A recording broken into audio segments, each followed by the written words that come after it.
This crazy delicious lemon cake recipe is bursting with fresh lemon flavor and a hint of rhubarb and cherry. A baker's tip I'd like to share is make sure your ingredients are at room temperature. That means your eggs and your butter.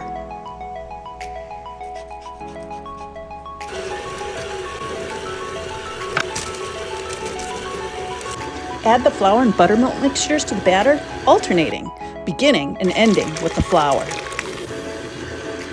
Now it's time to fold in those cherries and rhubarb. Make sure they're nice and dry. We don't want to add extra moisture, which will make our cake collapse. Spoon on that lemon syrup over the cake. We want to do this while it's still warm so the syrup will absorb into the cake. Once cooled, we're going to begin the glazing process.